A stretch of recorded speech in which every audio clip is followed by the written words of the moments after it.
Buongiorno a tutti, io intanto sono orgoglioso e onorato di aprire questi lavori. Quando Filippo Imbesi, l'architetto Filippo Imbesi mi ha chiamato per invitarmi a partecipare a questo evento di oggi, sono stato da una parte molto felice del suo invito, dall'altra ho anche detto guardate, io perché lui mi aveva chiamato per portare anche un contributo al convegno, io purtroppo non ho il tempo per organizzarmi per presentare proprio uno studio specifico. Ecco, nel corso degli anni ho fatto diversi studi nel territorio, però ultimamente per vari altri impegni purtroppo non riesco a concentrarmi per poter partecipare anche ai convegni in tal senso. Intanto sono orgoglioso perché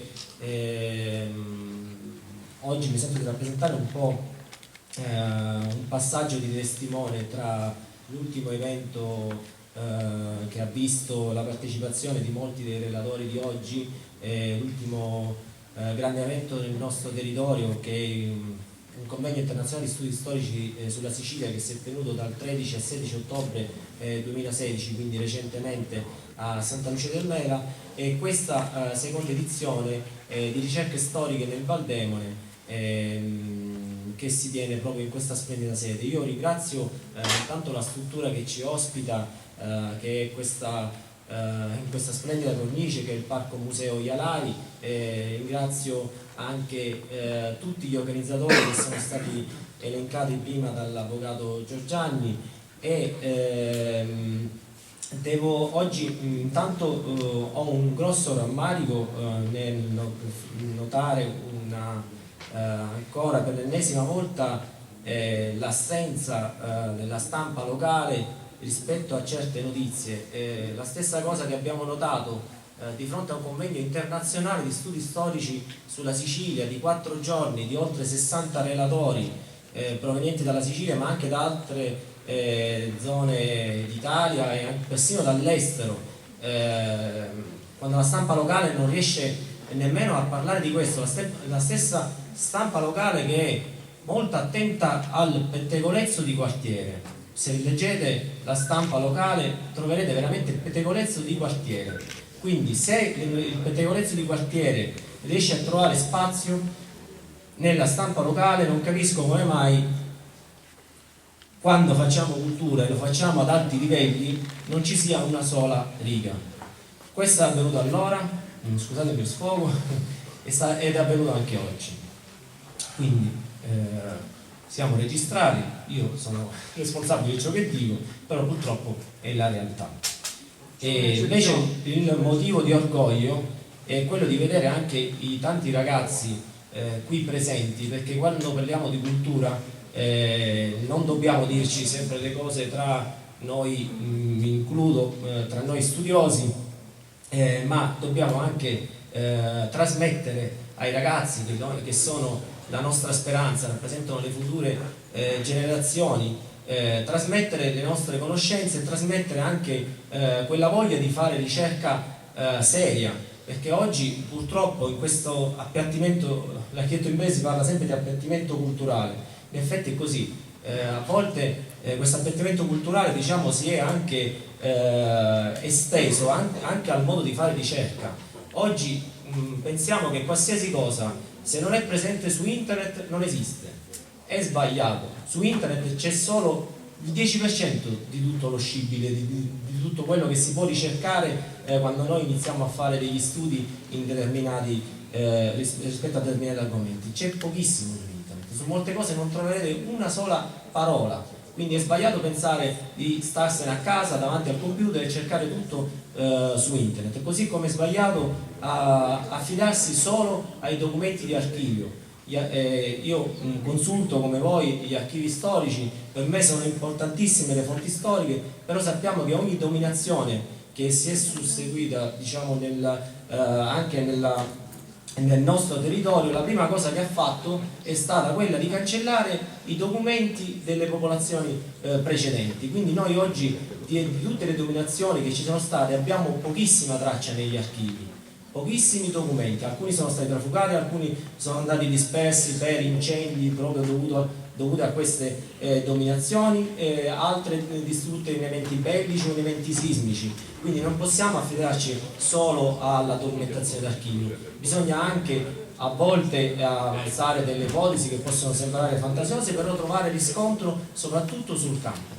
Chi fa ricerca deve andare sul campo, deve cercare di capire la situazione di oggi del territorio e rapportarla a quello che poteva essere il periodo di riferimento oggetto dello studio. Quindi non so, se si parla di epoca romana, rapportarla a quel periodo e via dicendo. Quindi è importante guardare tutti gli argomenti sotto ogni aspetto. Per quanto riguarda il Valdemone, anche qui la Sicilia, sapete benissimo, era divisa in 3 valli: Val di Mazzara, Val di Nodo e Val Demone. Diciamo che questa suddivisione geografica, poi storica, che è arrivata fino al 1812, è quasi da tutti riconosciuto che possa essere avvenuta in epoca normanna, anche se si pensa che possa essere precedente.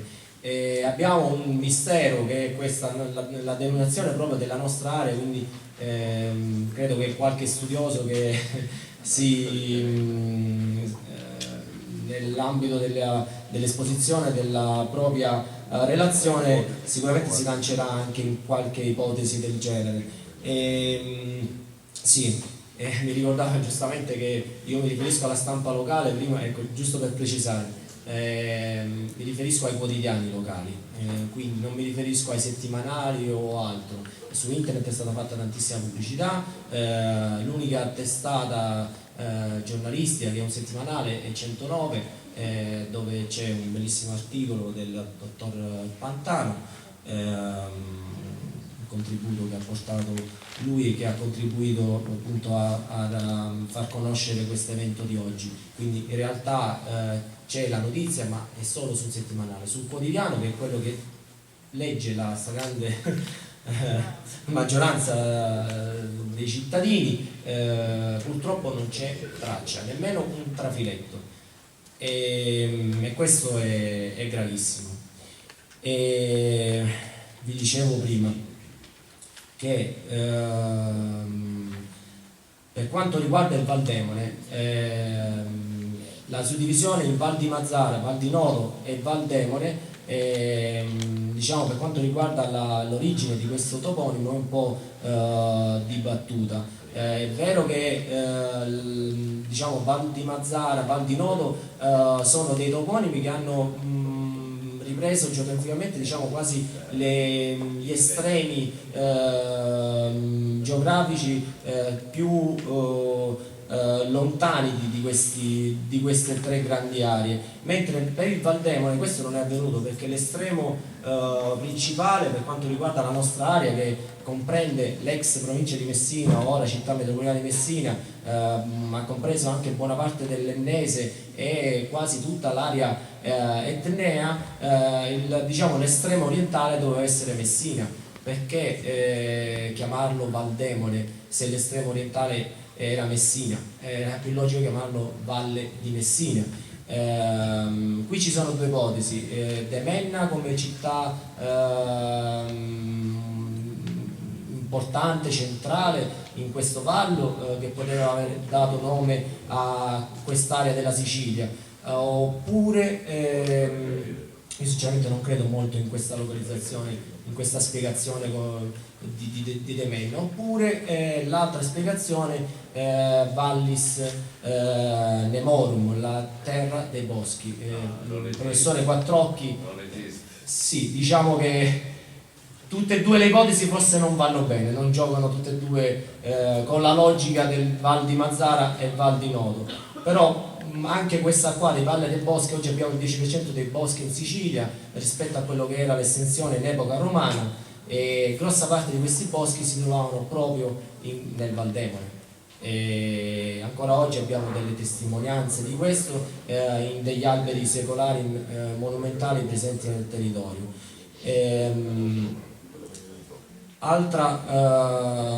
L'ultima cosa che vi vorrei dire è il fatto di non pensare tramite luoghi comuni. Il fatto che oggi si siano persi molti valori, molte testimonianze del passato è dovuto anche al fatto che noi tendiamo a globalizzare. Ormai nella globalizzazione, che non è solo economica ma è diventata una globalizzazione soprattutto culturale, stiamo perdendo i nostri valori. Mi fa piacere che ci siano strutture come questo parco museo che raccolgono queste testimonianze che sono importantissime. Però quando si parla anche di utilizzare i fondi europei, come avviene per esempio in agricoltura, spesso c'è un meccanismo, io dico un po' di ipocrisia latente, perché si parla di valorizzare i prodotti locali, però poi se vai a vedere quali sono le superfici veramente occupate e impiegate per coltivare questi prodotti che di locali non hanno spesso quasi nulla, perché sono state contaminate nel corso degli anni da organismi geneticamente modificati. Mi riferisco per esempio alla questione dei grani. Oggi i grani siciliani antichi, quelli che ci hanno valso la fama di granaio di Roma, ma anche poi a tutto quello che è successo fino agli anni 50 del Novecento, siamo stati da sempre una regione di esportazione di grani. Purtroppo si è contaminata dagli anni 70 con l'arrivo di questi grani modificati geneticamente. Da esportatori di grano siamo diventati importatori, cioè noi importiamo il grano dalla Russia, dall'Ucraina, dall'Argentina o da altri paesi, dal Canada, da paesi freddi. Cioè noi siamo la terra del sole, importiamo grano da paesi freddi.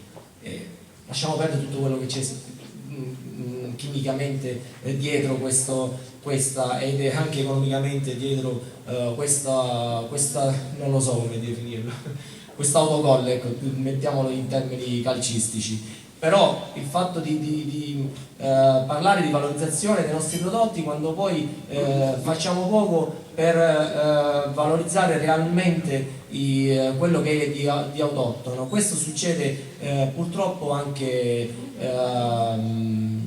per certi versi anche nella cultura. Io chiudo riportando, la ripeto sempre, non mi stancherò mai di ripeterla, la frase di Sepulveda ripresa anche da Papa Giovanni II. Un popolo senza memoria è sicuramente un popolo senza futuro. Il fatto di riuscire a conservare la memoria storica di ciò che è successo e di analizzare ogni argomento a 360 gradi credo che sia l'unica speranza per cercare di tramandare in maniera giusta alle future generazioni ciò che i nostri avi hanno realmente fatto per questa nostra terra. Quindi mi auguro che i giovani possano proseguire nelle ricerche e ascoltare con grande attenzione quello che diranno tutti gli illustri relatori che si susseguiranno nel corso di queste 2 giornate. Quindi grazie a tutti.